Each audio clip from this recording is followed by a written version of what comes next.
जय श्री राधे राधे मेरी माताओं और मेरी बहनों और मेरे प्यारे बच्चों। आज मैं आपके सामने तुलसी जी विवाह की कथा और पूजन विधि लेके आई हूँ। आप उसे सुने और आप अपने इच्छा के हिसाब से पूजन विधि करें माता रानी की और उनका विवाह करें जिनको विवाह करवाना है, और कैसे पूजा होती है और उसके बाद कथा सुनने का क्या महत्व है, ये आप सब सुनिए। देव उठानी एकादशी के पावन दिन भगवान शालिग्राम और माता तुलसी का विवाह किया जाता है। हिंदू धर्म में इस दिन का बहुत अधिक महत्व होता है। धार्मिक मान्यताओं के अनुसार भगवान शालिग्राम और माता तुलसी का विवाह करने से वैवाहिक जीवन सुखमय हो जाता है। इस पावन दिन विधि विधान से पूजा अर्चना करके ये व्रत करना चाहिए और कथा सुननी चाहिए। अब आप कथा सुनिए। एक बार शिव ने अपने तेज को समुद्र में फेंक दिया था। उससे एक महातेजस्वी बालक ने जन्म लिया। यह बालक आगे चलकर जलंधर के नाम से पराक्रमी दैत्य राजा बना। इसकी राजधानी का नाम जलंधर नगरी था। दैत्यराज कालनेमी की कन्या वृंदा का विवाह जलंधर से हुआ। जलंधर महाराक्षस था। अपनी सत्ता के मद में चूर उसने माता लक्ष्मी को पाने की कामना से युद्ध किया, परंतु समुद्र से ही उत्पन्न होने के कारण माता लक्ष्मी ने उसे अपने भाई के रूप में स्वीकार किया। वहां से पराजित होकर वह देवी पार्वती को पाने की लालसा से कैलाश पर्वत पर गया। भगवान देवाधिदेव शिव का ही रूप धरकर माता पार्वती के समीप गया वह, परंतु मां ने अपनी योग बल से उसे तुरंत पहचान लिया तथा वहां से अंतर्ध्यान हो गई। देवी पार्वती ने गुस्सा होकर सारा वृतांत भगवान विष्णु को सुनाया। जलंधर की पत्नी वृंदा अत्यंत पतिव्रता स्त्री थी। उसी के पतिव्रत धर्म की शक्ति से जलंधर ना तो मारा जाता था और ना ही पराजित होता था। इसीलिए जलंधर का नाश करने के लिए वृंदा के पतिव्रत और धर्म को भंग करने का बहुत आवश्यक था। इसी कारण भगवान विष्णु ऋषि का वेश धारण कर वन में जा पहुंचे, जहां वृंदा अकेली भ्रमण कर रही थी। भगवान के साथ दो मायावी राक्षस भी थे, जिन्हें देखकर वृंदा भयभीत हो गई। ऋषि ने वृंदा के सामने पल में दोनों को वशम कर दिया।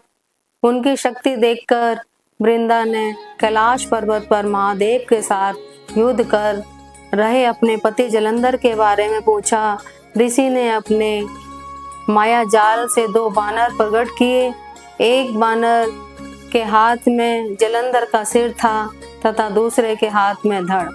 अपने पति की यह दशा देखकर वृंदा मूर्छित हो गई और होश में आने पर उन्होंने ऋषि रूपी भगवान से विनती की कि वह उसके पति को जीवित कर दें।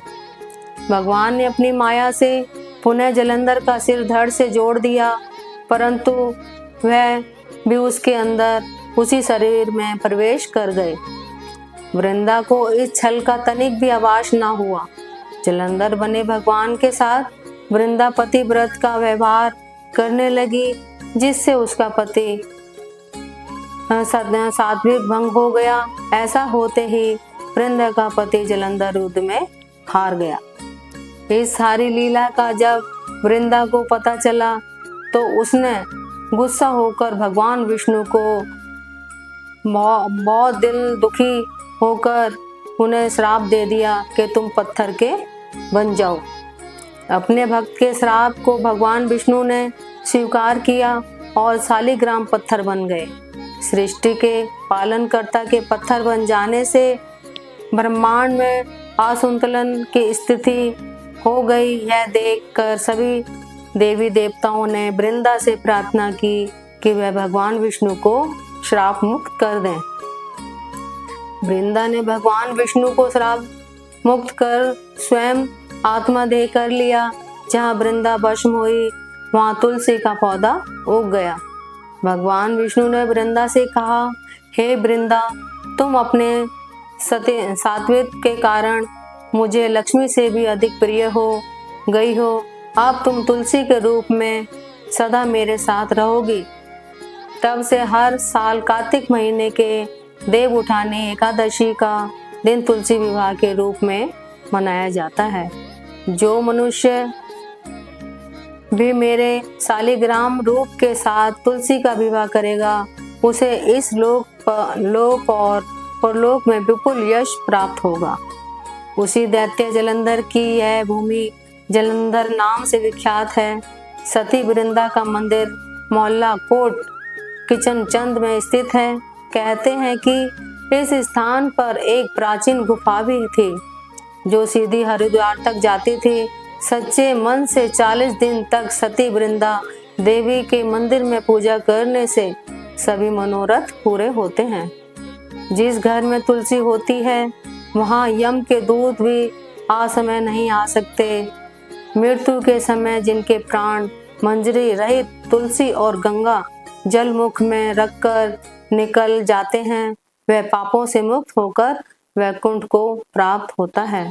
जो मनुष्य तुलसी व आंवला की छाया में अपने पितरों का श्राद्ध करता है उसके पितर मोक्ष को प्राप्त हो जाते हैं। तो ये थी आपको मैंने सुनाई तुलसी माता के व्रत की कथा और कहानी। आप सबको कैसी लगी ये मुझे बताएं और मेरे चैनल को सब्सक्राइब करें, मेरी वीडियो को लाइक करें और कमेंट्स करके मुझे बताएं। जय श्री राधे। बोल तुलसा महारानी की जय।